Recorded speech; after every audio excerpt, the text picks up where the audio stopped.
Eastside family, and welcome back to the Discover Jesus Challenge. Today we are going to be looking at Matthew chapter 25.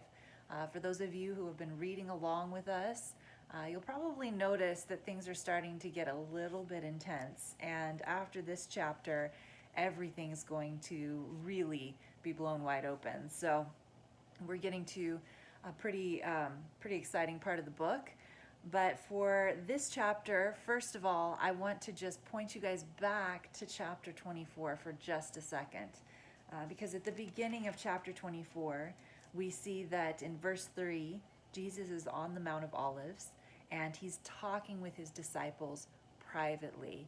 And everything after that, all the way through chapter 24 and chapter 25, is part of the same teaching and description that Jesus is giving his disciples.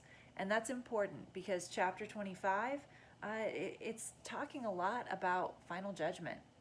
It's talking about the second coming, and it's kind of a heavy passage. There's a lot of really heavy stuff in it. And so it's important to know who Jesus is talking to and why. His disciples asked him to explain what's going to happen at the end. As the Bible often calls the day of the Lord, that day of final judgment. What's going to happen? When are you going to come back? They had all these questions. So that's just kind of a little bit of review, because we want to be able to read chapter 25 and understand kind of who it's being written to and what's the purpose. Because out of context, again, it's kind of a dark passage. But if we look at it from the perspective of what Jesus is trying to show his disciples, this can actually be a really encouraging passage. So I just want to point out a couple of things to you that hopefully will help you read this with a little more understanding. Maybe it'll give you a little more insight into this passage. So there's three different descriptions that Jesus gives in chapter 25. He has these kind of three different stories. The first is the story of the bridegroom and the 10 virgins. And then there's a story of a man, a master, who gives his servants money to invest and then comes back to see how that investment plays out. And then finally, there is a description of the final judgment using this simile of a shepherd separating goats and sheep. And Jesus uses all three of these descriptions to kind of give a picture of what to expect at the second coming, at the end of time, which is kind of exciting, kind of interesting. So as we look at these three stories, I just want to point out that there's three different groups of people that are mentioned in all of the stories. And so it's all these stories are talking about kind of the same thing.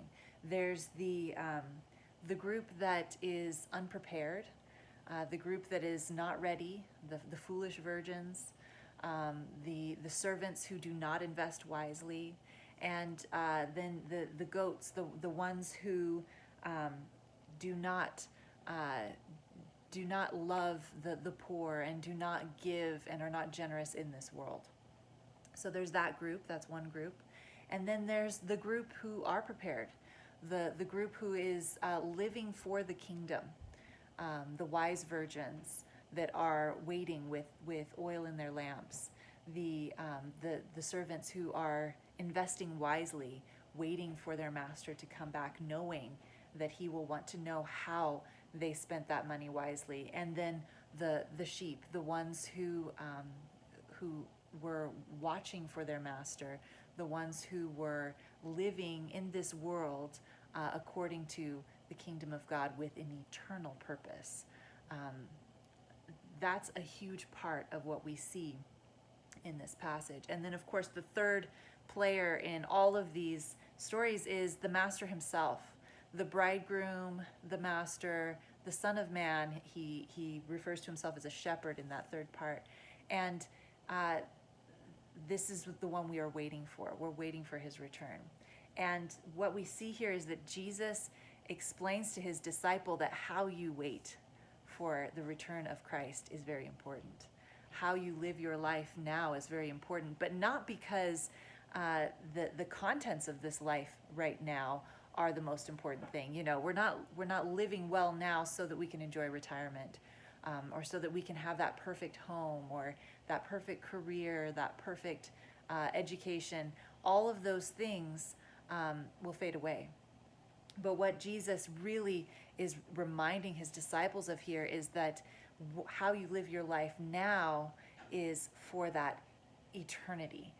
It's with a purpose that goes beyond our grave here in this world, because we are eternal beings. And so there's a lot of encouragement in this passage that we can take when we begin to ask the questions of, well, what eternal purpose do I have in my daily life?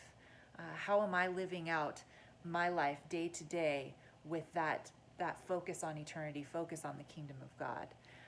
And, you know, it might be things that seem small to us, but it's sometimes those small things that God works through the most. Are we speaking words of life? Are we loving our family, our friends, our community well? Those things have much more of an impact than how many thousands of dollars we have in the bank, or how far we climb that ladder. It really does come down to the heart. It comes down to what we are pouring out spiritually. So I hope you guys are encouraged by this passage and you enjoy reading it today, and we will see you again tomorrow. God bless.